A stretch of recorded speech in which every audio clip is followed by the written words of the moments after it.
Voilà, merci à vous de rester fidèles. Bon réveil matinal à tous et bienvenue.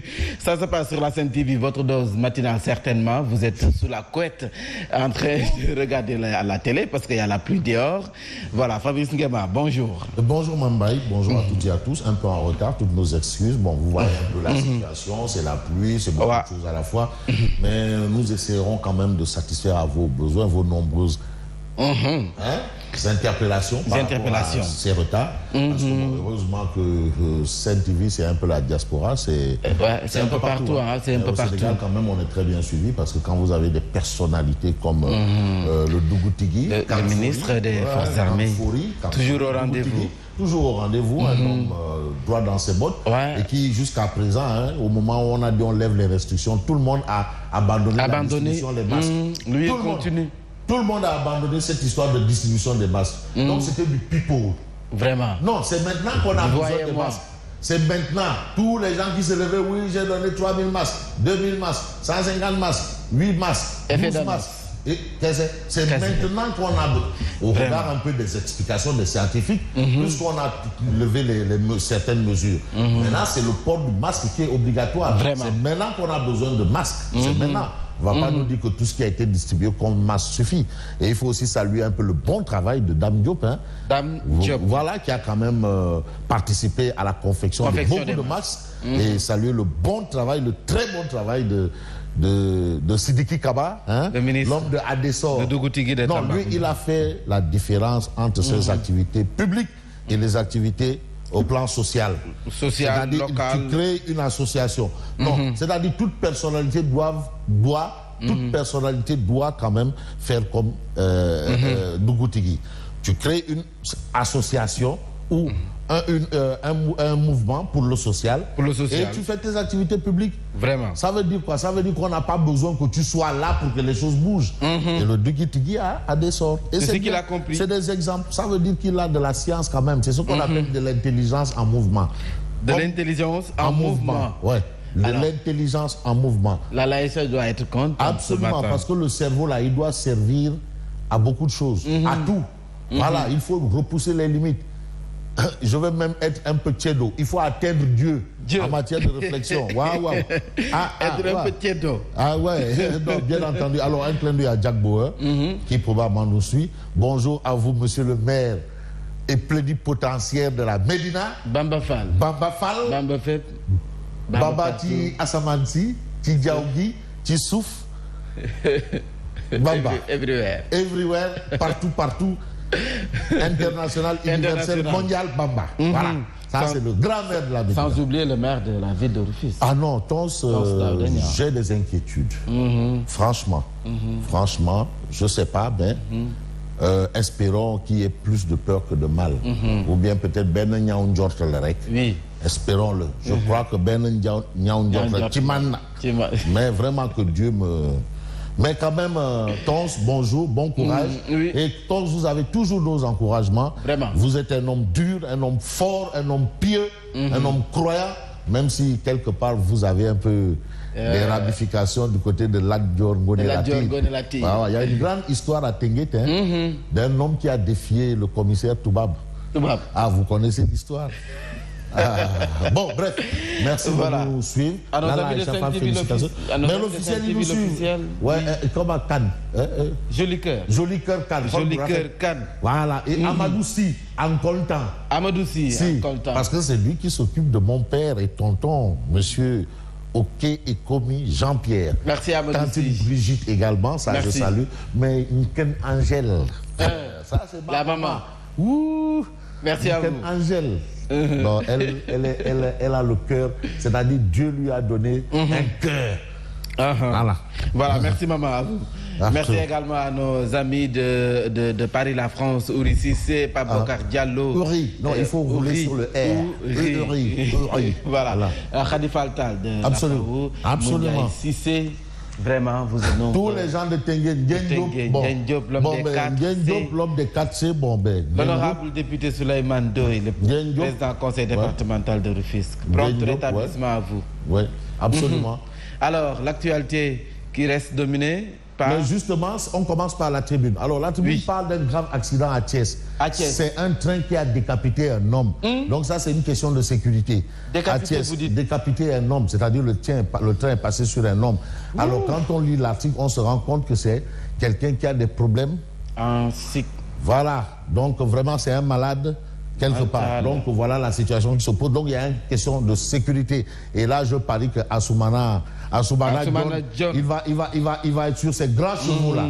Ouais, parce que là, il y a une situation assez difficile. Et puis, on parle de l'affaire du foncier à Ndengler. Babacar Ngom recule en attendant la fin de l'hivernage. Apparemment, solution donc, a été trouvée. Pour le moment. Ça s'appelle une demi-mesure. Demi-mesure. Et parfois, une demi-mesure est une contre-mesure. Donc, pour l'instant, juste pour l'hivernage, les paysans peuvent faire du turpi, fait chumbote.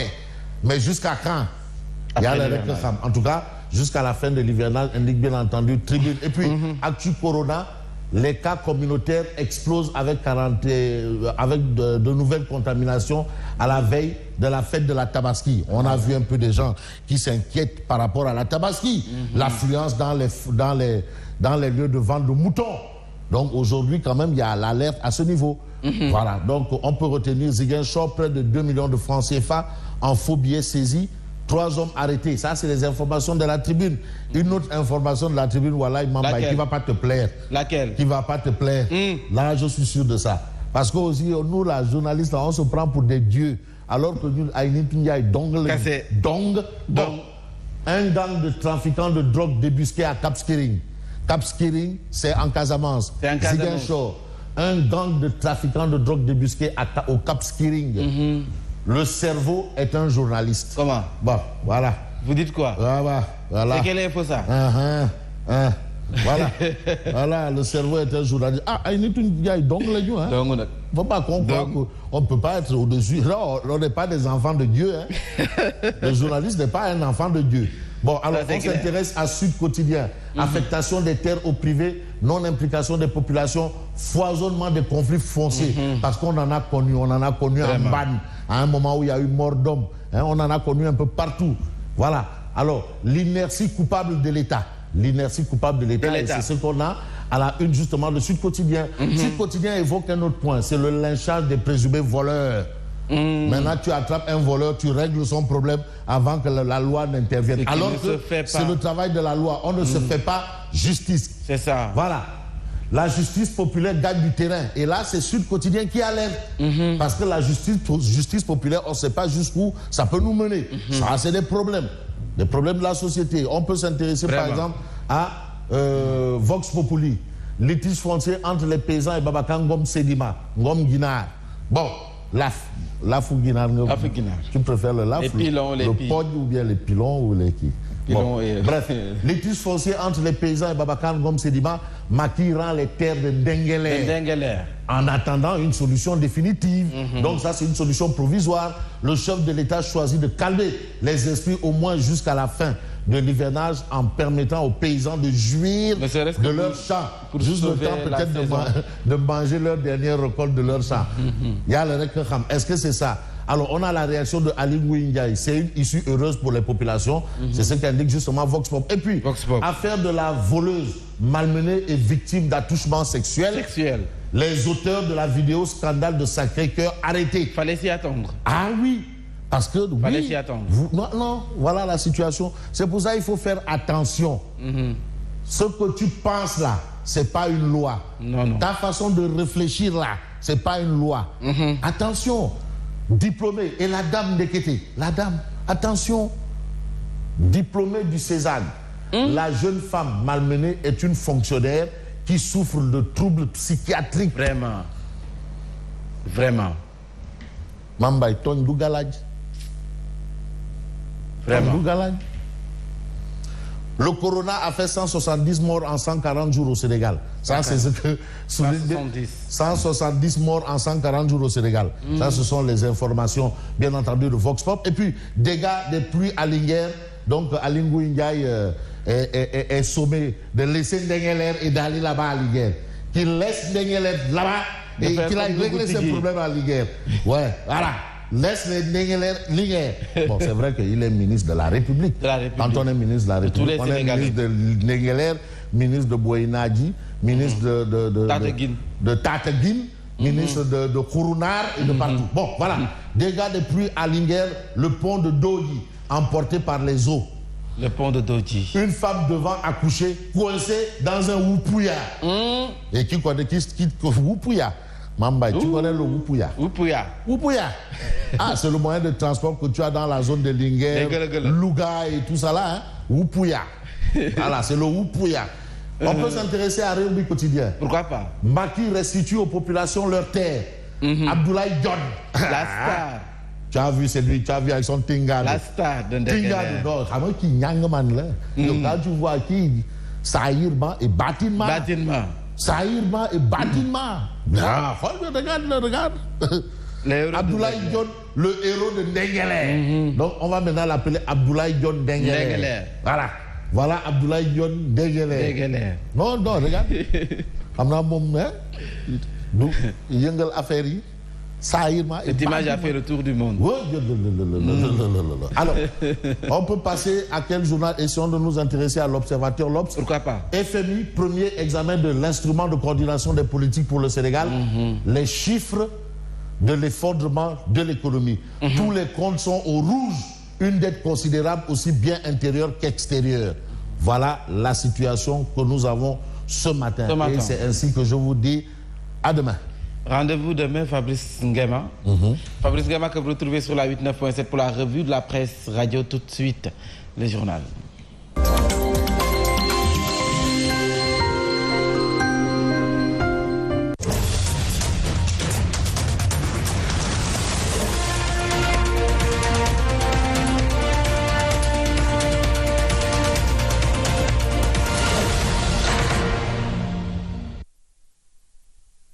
Bloc d'infos sur la Sen TV, le flash que nous démarrons avec le ministre Samba Ndiobenka qui était en Ngoundiane, département de Thiès, une visite pour voir la situation concernant l'approvisionnement en moutons. Donc le ministre de l'élevage rassure, rien que pour la région de Thiès, 120 000 têtes sont recensées. Nous l'écoutons avec Baital Rouma.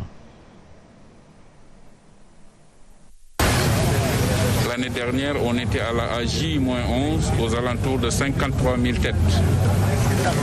Par contre, cette année, nous sommes à la même période, à J-11, à plus de 120 000 têtes. Donc, on surplus de 64 000 têtes. Ça, c'est quand même un record. C'est pas pour autant aussi, quand même, de baisser les bras. On va continuer le travail. On va continuer à sensibiliser les éleveurs, les opérateurs, à ce que le marché sénégalais soit inondé pour que tous les consommateurs sénégalais puissent accéder aux moutons. De 19, le ministre de l'élevage invite les Sénégalais à acheter leurs moutons le plus tôt possible afin d'éviter les rassemblements de derniers jours au niveau des forailles. Nous l'écoutons, le ministre Samba Ndiobenka. La première raison, nous sommes en période de pandémie Covid-19 et nous tous nous savons les rassemblements de personnes comme nous l'avons fait font partie quand même des occasions, des moments qui participent à la propagation de cette maladie. À J-2 de la Tabaski, que beaucoup de Sénégalais se retrouvent au niveau des forailles, ça pourrait quand même participer à élargir encore une fois de plus le cercle de cette maladie-là, ce qu'on ne souhaiterait pas. Et puis nous parlons à présent de l'affaire d'Engeler Babacar Ngom. Sédiment, les paysans pourront prendre possession de leurs champs pour cet hivernage, nonobstant la poursuite des négociations, des discussions pour une solution définitive. L'annonce a été faite hier par le ministre de l'Intérieur, Aly Ngouille Ndiaye, que je vous propose de suivre. À l'issue des différentes discussions, nous avons retenu de demander aux populations, compte tenu de l'état d'avancement de l'hivernage, qui a déjà connu quelques jours sur l'ensemble du pays, d'aller reprendre leurs activités champêtres dans les champs qu'ils occupaient par le passé. Et cette proposition a également été faite à M. Ngom, qui l'a acceptée. Et je pense que dès demain, les populations, en tout cas qui avaient exprimé le souhait d'aller sur le site, vont continuer les travaux. Nous allons quand même, parallèlement, continuer également à prendre les levées, notamment avec le géomètre qu'on avait indiqué, pour que chacun d'entre eux puisse avoir une exacte idée de l'étendue de son champ en vue de la solution définitive qu'on devrait peut-être avoir, comme je l'avais indiqué, d'ici la fin de l'hivernage. Ça peut être, comme je l'avais dit, ou pour un redéploiement, ou pour également même une implantation définitive avec, disons, une régularisation. À l'instant, le ministre de l'Intérieur, Aly Ngouille Ndiaye, qui se prononçait sur l'affaire Ndingler, Babacar Ngom Sedima. Et puis l'affaire du trafic d'armes à Touba, qui n'a pas donc fini de livrer tous ses secrets.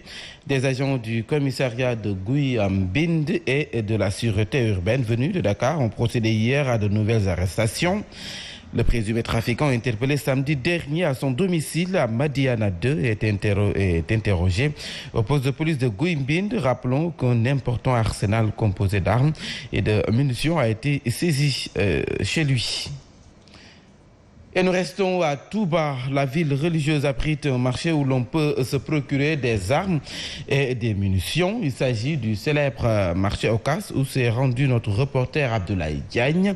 Les personnes interrogées demandent aux autorités de sévir contre ce commerce lucratif sans pour autant donner des informations sur celles qui s'y adonnent. Reportage à Marseille, au marché Ocass de Abdoulaye Diagne. De Touba, plaque tournante de la vente illicite d'armes. Ce Ocass n'est pas fait pour la vente d'armes. Nous devons nous conformer à la réglementation. L'heure est grave, dirait-on. Les armes se vendent comme de petits pains. C'est vraiment déplorable. La vente des armes nous coûte cher. Pour cet effet, l'autorité est interpellée. Tout détenteur d'armes sans autorisation doit être lourdement sanctionné, avec zéro tolérance.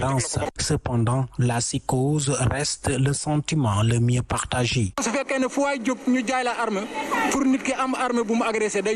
Se procurer une arme à Touba n'est plus une chose compliquée. Pour cet effet, nous craignons pour notre sécurité.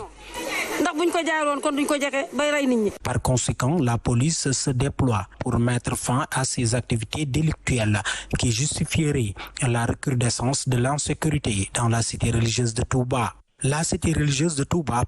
Voilà, à présent, retour sur Dakar. C'est pour parler donc de la mise en vente ce mardi des appartements d'Eden Rock.